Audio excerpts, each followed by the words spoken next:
Sir, കാറ്റെടുത്തും കടലെടുത്തും പോയ ജീവിതങ്ങളെക്കുറിച്ചും അവരുടെ സങ്കടങ്ങളെക്കുറിച്ചുമാണ് ഇന്ന് ഈ നിയമസഭ ചർച്ച ചെയ്യുന്നത്. സർ, പ്രകൃതിയുമായി ഇഴുകിച്ചേരാത്ത മനുഷ്യനിർമ്മിതികൾ നമ്മുടെ ഭൂപ്രകൃതിക്കും മനുഷ്യനും മറ്റു ജീവജാലങ്ങൾക്കും സർവനാശം വരുത്തുന്ന കാഴ്ചയാണ് നമ്മളവിടെ കണ്ടുകൊണ്ടിരിക്കുന്നത്. സർ, കഴിഞ്ഞ ഒരു 8-9 വർഷം കൊണ്ട് 120 അപകടങ്ങളാണ് അവിടെ ഉണ്ടായത്. 73 മരണങ്ങളാണ് ഉണ്ടായത്.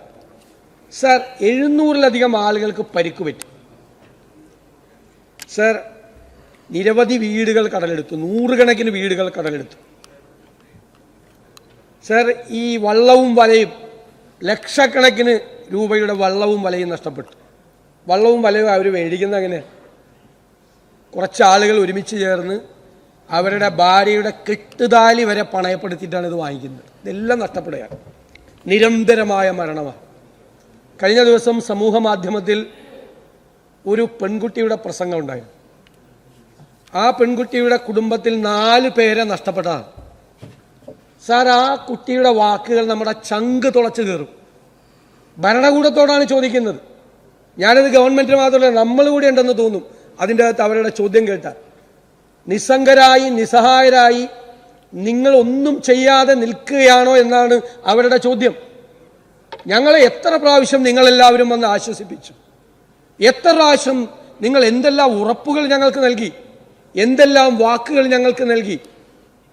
എന്നിട്ടും ഞങ്ങൾ ഈ അപകടമുണ്ട് എന്ന് അറിഞ്ഞിട്ടും എന്തുകൊണ്ട് വീണ്ടും ഞങ്ങൾ കടലിൽ പോകുന്നു? ഞാനൊരു വീട്ടിൽ ചെന്നപ്പോൾ അപ്പന് കടലെടുത്ത് കൊണ്ടുപോയി. 10ാമത്തെ ദിവസം ഏക മകൻ കടലിൽ പോകാൻ തയ്യാറെടുക്കുകയാണ്. എൻ്റെ കാര്യം ഇല്ലെങ്കിൽ വീട് പട്ടിണിയാവും. സർ, തീരപ്രദേശത്ത് ഭയങ്കര ഐശ്വര്യവും സമൃദ്ധിയൊന്നും അല്ല എന്ന് അങ്ങേക്കറിയാം. ഇത്രമാത്രം തീരപ്രദേശം പല കാരണങ്ങൾ കൊണ്ട്, കാലാവസ്ഥാ വ്യതിയാനം കൊണ്ടും മത്സ്യ ലഭ്യത ഇല്ലാത്തത് കൊണ്ടും അതുപോലെ നിരന്തരമായ കാലാവസ്ഥാ മുന്നറിയിപ്പുകൾ. സർ, പോകരുതെന്ന്, കടലിൽ പോകരുതെന്ന് പറയുകയാണ്. നിരന്തരമായ മുന്നറിയിപ്പാണ്. കടലിൽ പോയില്ലെങ്കിൽ വീട് പട്ടിണിയാണ്. സർ, നിരന്തരമായ ഒരു വർഷം എത്ര മുന്നറിയിപ്പാണ് കൊടുക്കുന്നത്? അത്രയും മുന്നറിയിപ്പ് കൊടുക്കുമ്പോൾ അവർക്കൊരു ആശ്വാസം കൊടുക്കണ്ടേ? അതിനൊരു ആശ്വാസം വേണ്ടേ? എത്ര ദിവസം ജോലി ചെയ്യേണ്ട എന്ന് നമ്മൾ ഉത്തരവ് കൊടുക്കുകയാണ്, സർക്കാർ അറിയിപ്പ് കൊടുക്കുകയാണ്. അപകടമാണ്, സർക്കാർ അറിയിപ്പ്, കാലാവസ്ഥ മുന്നറിയിപ്പ് അനുസരിച്ച് കൊടുക്കണം. പക്ഷേ അവർക്ക് ജീവിക്കണ്ടേ? സാർ, മണ്ണെണ്ണയുടെ വില എത്രയാ? 40 രൂപ മണ്ണെണ്ണയ്ക്ക് വിലയുള്ളപ്പോഴാണ് 25 രൂപ സബ്സിഡി ഉമ്മൻചാണ്ടി സർക്കാർ കൊടുത്തത്. സാർ, ഇപ്പോൾ 120 തൊട്ട് 140 വരെയാണ് മാർക്കറ്റിൽ മണ്ണെണ്ണയുടെ വില. സബ്സിഡി എത്രയാ? 40 രൂപ ഉണ്ടായിരുന്ന പഴയ 25 രൂപയാണ്. സാർ, വട്ടി പലിശയ്ക്ക് പണം മേടിച്ചിട്ടാണ് ഇവരങ്ങ് പോകുന്നത്. ശരിക്കും പറഞ്ഞാൽ ഒരു 3 മാസമാണ് മത്സ്യലഭ്യതയുള്ളത്. സാർ, അതിനുവേണ്ടി പോകുന്നത് 3 മാസക്കാലത്തേക്കാണ്. ബാക്കിയുള്ള 9 മാസക്കാലം ഈ വട്ടിപ്പലിശക്കാരുടെ കയ്യിൽ നിന്ന് പണം മേടിച്ച് ജീവിക്കുന്ന പാവങ്ങളാണ്. ഈ കടം തീർക്കാൻ വേണ്ടിയിട്ടാണ് സാർ അവർ കടലിൽ പോകുന്നത് എന്നുകൂടി നമ്മൾ അറിയണം. സാർ, നമ്മളിപ്പോൾ ഒരു വിഷയം നമ്മുടെ മുമ്പിൽ വന്നു. നിരവധി വർഷങ്ങളായിട്ട് നമ്മുടെ മുമ്പിൽ ഒരു വിഷയമാണ്. സാർ, ആ വിഷയം തീർക്കാൻ ഗവൺമെൻറ് നടപടിയെടുക്കണ്ടേ? അങ്ങ് പറഞ്ഞതുപോലെ മോശയുടെ വടിയൊന്നും നമ്മുടെ കയ്യിലില്ല. ഏത് കടൽ വഴിമാറി പോകാൻ പറയുന്ന മോശയുടെ വടിയൊന്നും നമ്മുടെ കയ്യിലില്ല. അലാവുദ്ദീൻ്റെ അത്ഭുത വിളക്കുമില്ല. പക്ഷേ സാർ, ഭരണാധികാരികളോട് ബൈബിള് പറഞ്ഞുകൊണ്ട് ഞാൻ അത് തന്നെ പറയാം. സോളമൻ്റെ ഒരു പ്രാർത്ഥനയുണ്ട്, എല്ലാ ഭരണാധികാരികളും അറിഞ്ഞിരിക്കേണ്ട ഒരു പ്രാർത്ഥന. ദൈവത്തോട് പറയുന്നത്, നീ എനിക്ക് നിന്റെ പ്രജകളെ നടത്തിക്കൊണ്ടുപോകാൻ, നന്നായി നടത്തിക്കൊണ്ടുപോകാനുള്ള ജ്ഞാനം തരണം എന്നാണ്.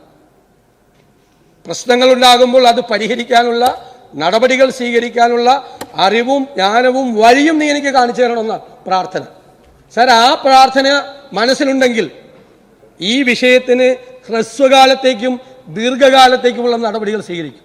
അതല്ലേ വേണ്ടത്? ഇവരുടെ സങ്കടങ്ങൾ, അവരുടെ സങ്കടങ്ങൾ കാണുമ്പോൾ ആ സങ്കടങ്ങൾ പരിഹരിക്കാൻ ഉള്ള ഹ്രസ്വകാലത്തേക്കും ദീർഘകാലത്തേക്കുമുള്ള നടപടികൾ സ്വീകരിക്കണം.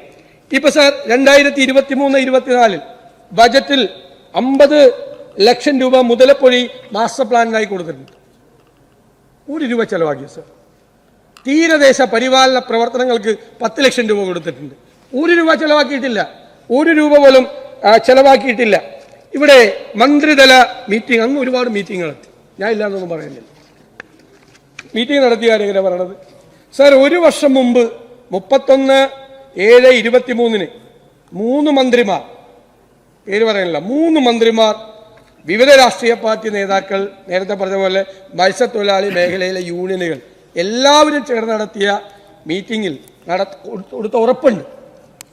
ഇതൊക്കെ CWPRSന്റെ പദ്ധതിയൊന്നും വരണ്ട. 1, പുലിമുട്ടിലെ കല്ലും മണ്ണും നീക്കാൻ നടപടി സ്വീകരിക്കും. അടിഞ്ഞുകൂടിയ മണ്ണ് ഡ്രഡ്ജ് ചെയ്യാൻ സ്ഥിരം സംവിധാനം ഒരുക്കും എന്ന് സർക്കാർ വാഗ്ദാനം ചെയ്തു. നടത്തിയിട്ടില്ലല്ലോ. മണ്ണ് അവിടെ ഉണ്ടല്ലോ. ശരിക്ക് 6 മീറ്ററാണ് ആഴം വേണ്ടത്, അവിടെ 2 മീറ്ററേ ആഴമുള്ളതാണ് അപകടം നടക്കുന്നത്. മൺതിട്ടയിൽ ബോട്ടിടിച്ചാൽ ബോട്ട് മറിയുന്നത്. സാർ, അദാനിയുടെ ഇത് തുടങ്ങിയതിന് ശേഷം വീണ്ടും അതിൻ്റെ ആഴം കുറഞ്ഞു. അതുകൊണ്ടാണ് 2018 നിങ്ങൾ അദാനിയുമായിട്ട് എഗ്രിമെൻ്റ് ഉണ്ടാക്കി. ഈ ഡ്രഡ്ജ് ചെയ്യേണ്ട ഉത്തരവാദിത്വം മുഴുവൻ അവർക്കാണ്. 6 മീറ്റർ ആഴം വേണ്ട ഈ ഹാർബറിൽ ആഴം 2 മീറ്ററേ ഉള്ളൂ. അപ്പൊ പുലിമുട്ടിലെ കല്ലും മണ്ണും നീക്കാൻ നടപടി സ്വീകരിക്കും എന്ന് പറഞ്ഞത് യാഥാർത്ഥ്യമാക്കിയിട്ടില്ല. ആ നടപടി മുന്നോട്ട് പോകുന്നില്ല. 2, മുങ്ങൽ വിദഗ്ധരുടെ സേവനം അടിയന്തരമായി ലഭ്യമാക്കും എന്ന് പറഞ്ഞു. നടപ്പാക്കിയിട്ടില്ല. 24 മണിക്കൂറിനകം ആംബുലൻസ് സംവിധാനം ഏർപ്പെടുത്തും എന്ന് പറഞ്ഞു. സാർ, അത് ഉണ്ടായിട്ടില്ല. കഴിഞ്ഞ ദിവസം ഈ മരിച്ച വിക്ടറിനെ കൊണ്ടുപോകാൻ അവിടെ ആംബുലൻസ് ഉണ്ടായിരുന്നില്ല. കരയിലെത്തിക്കുമ്പോൾ വിക്ടറിന് ജീവൻ ഉണ്ടായിരുന്നു. സാർ, അവിടെ ആംബുലൻസ് ഉണ്ടായിരുന്നെങ്കിൽ ഒരു പക്ഷേ വിക്ടറിന്റെ ജീവൻ രക്ഷിക്കാൻ കഴിയുമായിരുന്നു. ഉണ്ടായിരുന്നില്ല. അതുകൊണ്ടാണ് വേറെ വാഹനത്തിലാണ് കൊണ്ടുപോയത്. സാർ, റെസ്ക്യൂ ബോട്ട് ആവശ്യപ്പെട്ടപ്പോൾ 1 ബോട്ടിന് പകരം 3 ബോട്ട് കൊടുക്കാമെന്ന് പറഞ്ഞു. 1 ബോട്ടും ഇല്ല, 1 റെസ്ക്യൂ ബോട്ടും ഇല്ല. റെസ്ക്യൂ ബോട്ട് ആദ്യം വന്നു. അപ്പോൾ അതിന് ഡ്രൈവ് ചെയ്യാനുള്ള ആളുകൾക്ക് പരിചയമില്ല, പരിശീലനം കിട്ടാത്ത ആളാണെന്ന് പറഞ്ഞു. രണ്ടാമത് നേരത്തെ പറഞ്ഞപ്പോൾ ഡീസൽ ഇല്ലാന്ന് പറഞ്ഞു. ഇതാണ് റെസ്ക്യൂ ബോട്ടിൻ്റെ സ്ഥിതി. സാർ, CWPRS പഠനം നടത്തി ഡിസംബറിൽ റിപ്പോർട്ട് നൽകുമെന്ന് പറഞ്ഞു. അപ്പോൾ അത് ഞങ്ങൾ പറഞ്ഞത് അതിൻ്റെ കരട് റിപ്പോർട്ട് കൊടുത്തു. അപ്പോൾ കുറേ നിർദ്ദേശങ്ങൾ കൊടുത്തു, പ്രാചീനമായ അറിവുകൾ വെച്ച്. ഇൻഡിജിനസ് നോളജ് എന്ന് പറയുന്നത് ഇക്കാര്യത്തിൽ വളരെ പ്രധാനപ്പെട്ട. സാറേ, ഇപ്പോൾ IIT പഠനം, ചെന്നൈ IIT പഠനം നടത്തിയിട്ടാണല്ലോ ഹാർബർ പണിത്. എന്നിട്ടാണല്ലോ ഈ കുഴപ്പം മുഴുവൻ ഉണ്ടാകുന്നത്. ഈ ഏജൻസികളൊക്കെ നല്ലതാണ്, പക്ഷെ കടലറിവെന്ന് പറയുന്ന ഈ പ്രാചീനമായ അറിവ് പ്രധാനം. എനിക്കിപ്പോഴും ഓർമ്മയുണ്ട് സാർ, 2018 വെള്ളപ്പൊക്കത്തിൽ എൻ്റെ പറവൂർ വെള്ളം കൊണ്ട് നിറഞ്ഞപ്പോൾ എല്ലാ ഉദ്യോഗസ്ഥന്മാരും പറഞ്ഞു നാളെ ഇതങ്ങ് മാറും വെള്ളമെന്ന്. അന്ന് രക്ഷാപ്രവർത്തനത്തിൽ വന്ന മത്സ്യത്തൊഴിലാളികൾ എന്നോട് പറഞ്ഞു, സാറേ ഇപ്പോൾ പോവില്ല, 4ാമത്തെ ദിവസം വെള്ളം ഇറങ്ങുള്ളൂ. ഞാൻ ചോദിച്ചു എന്താണ്? സാർ, കടലപ്പോഴേ വെള്ളം പിടിക്കുള്ളൂ, കടലപ്പോഴേ വെള്ളം ഏറ്റെടുക്കുള്ളൂ, 4ാമത്തെ ദിവസം നോക്കിയാൽ മതി, ബാക്കി രക്ഷപ്പെടുത്താനുള്ള പണി സാർ നോക്കണമെന്ന് പറഞ്ഞു. സാർ, ഉദ്യോഗസ്ഥന്മാർ പറഞ്ഞതായിരുന്നില്ല ശരി. ആ രക്ഷാപ്രവർത്തനത്തിന് വന്ന മത്സ്യത്തൊഴിലാളികൾ പറഞ്ഞതുപോലെ 4ാമത്തെ ദിവസം വെള്ളം ഇറങ്ങിയുള്ളൂ, 4ാമത്തെ ദിവസം. ആ അറിവാണ് അവർ പറയുന്നത്. കടലിനെ സംബന്ധിച്ച്, കടലിലെ തിരമാലകളെ സംബന്ധിച്ച്, ഈ സാൻഡ് ബൈപ്പാസ്, ഒരു സ്ഥലത്ത് നിന്ന് മറ്റൊരു സ്ഥലത്തേക്ക് മണ്ണ് പോകുന്നത്, അടുത്ത സീസണിൽ ആ സ്ഥലത്ത് നിന്ന് മണ്ണ് തിരികെ വരുന്നത്, ഇതൊരു പ്രോസസ്സാണ്, നാച്ചുറൽ പ്രോസസ്സാണ്. സാർ, ഈ ഹാർബർ നിർമ്മാണം കൊണ്ട് ഉണ്ടായിരിക്കുന്നത് ഈ സാൻഡ് ബൈപ്പാസ് നടക്കുന്നില്ല. ഒരു സ്ഥലത്ത് നിന്ന് മറ്റൊരു സ്ഥലത്തേക്ക് പോകുന്ന മണ്ണ് അടുത്ത സീസണിൽ തിരിച്ചു വരുന്നില്ല. സാർ, അപ്പോൾ ആ അറിവ് നമ്മളവിടെ പ്രയോജനപ്പെടുത്തിയില്ല എന്നാൽ 22 ലൈഫ് ഗാർഡുകളെ നിയമിക്കും, ആവശ്യത്തിന് സുരക്ഷാ സംവിധാനം ഒരുക്കും എന്ന് പറഞ്ഞത് ഒന്നും പാലിച്ചിട്ടില്ല. ദീർഘകാലത്തേക്കുള്ള സാർ പദ്ധതിയാണ് ഇപ്പോൾ പറഞ്ഞത്. സാർ, ശരിക്ക് 125 മീറ്റർ വീതി വേണ്ട സ്ഥലത്ത് 60 മീറ്റർ വീതിയുള്ളൂ. 6 മീറ്റർ ആഴം വേണ്ട സ്ഥലത്ത് 2 മീറ്റർ മാത്രമാണ് ആഴമുള്ളത്.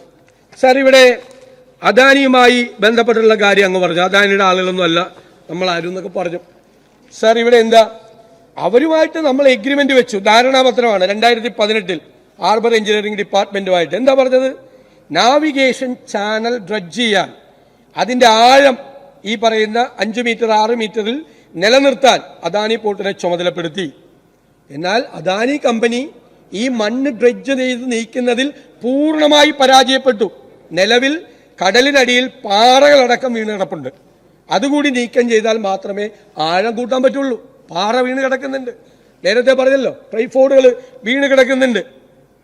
അപ്പോൾ ഇത് 3 മീറ്റിംഗ് നിങ്ങൾ നടത്തി.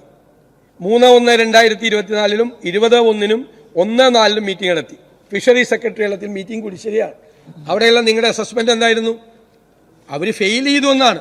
ഡ്രഡ്ജ് ചെയ്യണ കാര്യത്തിൽ അദാനി ഗ്രൂപ്പ് ഫെയിൽ ചെയ്തു, അദാനി പോർട്ട് ഫെയിൽ ചെയ്തു, അവരത് ചെയ്യുന്നില്ല എന്നാണ് നിങ്ങളുടെ ഫൈൻഡിങ്. 3 മീറ്റിംഗ് കൂടിയിട്ട് നിങ്ങൾ ഇങ്ങനെ ഒരു ഫൈൻഡിങ് നടത്തിയിട്ട് പിന്നെ എന്തിനാണ് നിങ്ങൾ അവർക്ക് എക്സ്റ്റൻഷൻ കൊടുത്തത്? അപ്പോൾ നിങ്ങൾക്ക് ഈ വിഷയം തീർക്കണ്ടേ? നിങ്ങൾ ഒന്നുകിൽ അവരോട് പറയണം, സമയം കൊടുത്തിട്ട് അവരോട് പറയണം, നിങ്ങൾ ഇത്ര ദിവസത്തിനുള്ളിൽ ഡ്രഡ്ജ് ചെയ്ത് മാറ്റണം, ഇല്ലെങ്കിൽ സർക്കാർ ഡ്രഡ്ജ് ചെയ്ത് മാറ്റണം, എന്നിട്ട് അതിൻ്റെ ചെലവ് അവർക്ക് അയച്ചു കൊടുക്കണം. എഗ്രിമെന്റ് വയലേറ്റ് ചെയ്ത് അദാനി ഗ്രൂപ്പ് അദാനി പോർട്സ് ചെയ്തപ്പോൾ ഒന്നുകിൽ അവർ ചെയ്യണം, അല്ലെങ്കിൽ സർക്കാർ ചെയ്ത് അവരിൽ നിന്ന് ആ പണം ഈടാക്കണം.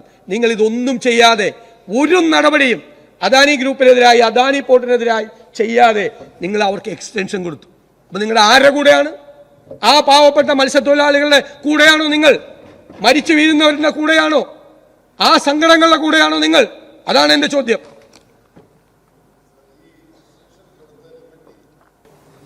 എക്സ്റ്റൻഷൻ കൊടുത്തതിനെ പറ്റി അങ്ങ് തെറ്റിദ്ധരിച്ച് പറയരുത്. അതായത് ഈ കാലാവസ്ഥ പ്രയാസം കൊണ്ട് അവിടെ ഡ്രഡ്ജർ ഉപയോഗിക്കാൻ പറ്റില്ല, അതാണ് പ്രശ്നം. അപ്പം ഡ്രഡ്ജർ വരാത്തതിൻ്റെ കാരണം അവിടെ കൊണ്ടുവരാൻ കഴിയില്ല. അതുകൊണ്ടാണ് ഈ ലോങ് ബൂ എക്സ്കവേറ്റർ ഉപയോഗിച്ചുകൊണ്ടുള്ള മണ്ണ് മാറ്റൽ ഇപ്പോൾ അവിടെ നടക്കുന്നത്. ഒപ്പം അവിടെ റെസ്ക്യൂ ഫോഴ്സ് 24 hours പ്രവർത്തിക്കുന്നുണ്ട്. 30 പേര് ആവശ്യത്തിനുള്ള സംവിധാനങ്ങൾ ഒരുക്കിയിട്ടുണ്ട്. അങ്ങ് ഒരു കാര്യം ചെയ്യുക, നേരിട്ടൊന്ന് പരിശോധിക്കുക. കാരണം ഞാൻ അങ്ങേക്കാൾ കൂടുതൽ പ്രാവശ്യം മുതലപ്പുഴി കടപ്പുറത്ത് പോയിട്ടുള്ള ആളാണ്. അവരുമായിട്ട് നിരന്തരമായി ബന്ധപ്പെടുന്ന ഒരാളാണ്, നിരന്തരമായി അവരുമായി സംസാരിക്കുന്ന ഒരാളാണ്. സാർ, ഇവിടെ ഉള്ള പ്രശ്നം എന്ന് പറയുന്നത് എപ്പോഴാണ് ഡ്രഡ്ജർ കൊണ്ടുപോകാൻ പറ്റാതായത്? ഈ മൺസൂൺ വന്നപ്പോൾ, തിരമാലകൾ വർദ്ധിച്ച സമയത്ത്, തിരയേറ്റം, കടലാക്രമണം കൂടുതലുള്ള സമയത്ത്, അപ്പോഴല്ലല്ലോ ഡ്രഡ്ജ് ചെയ്യേണ്ടത്. ഡ്രഡ്ജ് ചെയ്യേണ്ടതിന് സമയമില്ലേ? നിങ്ങൾ 1-ാം മാസമാണ് 2024 3/1 20/1 നിങ്ങൾ ആദ്യത്തെ 2 മീറ്റിംഗ് കൂടിയത്. അപ്പം ജനുവരി മാസത്തിൽ ഒരു കുഴപ്പമില്ല. അവിടെ ജനുവരി മാസത്തിൽ ഡ്രഡ്ജർ കൊണ്ടുവന്ന് ഡ്രഡ്ജ് ചെയ്യാവുന്ന സാഹചര്യമുണ്ട്. ഇപ്പം പറയാൻ വേണമെങ്കിൽ ഡ്രഡ്ജർ കൊണ്ടുവരാൻ പറ്റില്ല എന്ന്. എന്നിട്ടും നിങ്ങൾ അവരുടെ കൂടെ നിന്ന് അവർ പറയുന്നത് കേട്ടു, നിങ്ങൾ വിലയിരുത്തി, ഉദ്യോഗസ്ഥർ വിലയിരുത്തി, നടത്തിയിട്ടില്ല. സാർ, അത് നടത്താത്തതാണ് ഈ അപകടത്തിനും മരണത്തിനും കാരണം. ദീർഘകാലമായ പദ്ധതി നടപ്പിലാക്കാൻ ഒരുപക്ഷെ സമയമെടുക്കും.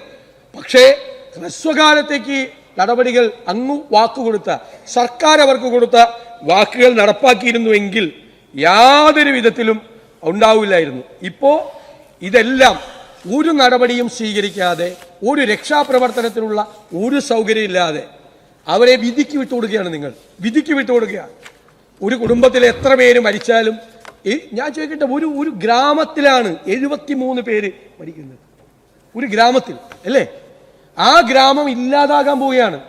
തീരശോഷണം നടന്ന് അത് ഈ ബാക്ക് വാട്ടറുമായിട്ട് സന്ധിക്കാൻ പോവാണ് ആ ഗ്രാമം. കടലും കായലും തമ്മിൽ ഉള്ള ദൂരം ചുരുങ്ങി വരികയാണ്. കണ്ടാ ഭയമാവും, അതിൽ കൂടി പോയാൽ കണ്ടാ ഭയമാവും. ആ പാവം മനുഷ്യർ അവിടെ എങ്ങനെ ജീവിക്കുന്നു എന്ന് ഓർത്ത് നമുക്ക് കിടന്നാൽ ഉറക്കം വരാത്ത സങ്കടം നമുക്കുണ്ടാവും. പക്ഷെ ഒരു നടപടിയും സ്വീകരിക്കുക. വലിയ ടൂറിസം ഉണ്ടായിരുന്ന സ്ഥലമാണ്, ഒരുപാട് പേർക്ക് ഉപജീവന മാർഗം ഉണ്ടായിരുന്ന സ്ഥലമാണ്. ആ ടൂറിസത്തിന് വേണ്ടിയിട്ട്, മുതലപ്പൊഴി ടൂറിസം പദ്ധതിക്ക് വേണ്ടി മാറ്റിവെച്ച സ്ഥലമാണ് അദാനിക്ക് ഈ കല്ലിറക്കാൻ വേണ്ടി കൊടുത്തത്. ഞാൻ അതിലൊന്നും തെറ്റു പറയില്ല, കല്ലിറക്കാൻ വേണ്ടി കൊടുത്തത്. എന്നിട്ട് വേറൊരു ടൂറിസം പ്രോജക്റ്റ് അവിടെ ഉണ്ടാകും, അവർക്ക് വേറെ ഉപജീവന മാർഗം ഉണ്ടാകും എന്ന് പറഞ്ഞു. ഒരു ടൂറിസം പ്രോജക്റ്റും അവിടെ തുടങ്ങിയില്ല. മുതലപ്പൊഴി ടൂറിസം പ്രോജക്റ്റ്, സർക്കാർ പ്രഖ്യാപിച്ച ടൂറിസം പ്രോജക്റ്റ് അവിടെ തുടങ്ങിയില്ല. സാർ, ജീവിക്കാൻ ഒരു നിവൃത്തിയില്ല. ഒരു നിവൃത്തിയില്ലാത്ത ഈ കഷ്ടപ്പാടും ദുരിതവുമാണ്. എന്നിട്ടും കടലിൽ പോവുകയാണ്. ഏറ്റവും കുടുംബനാഥന്മാർ, പ്രധാനപ്പെട്ട ആളുകൾ, ചെറുപ്പക്കാർ എല്ലാവരും കടലിൽ പോവുകയാണ്.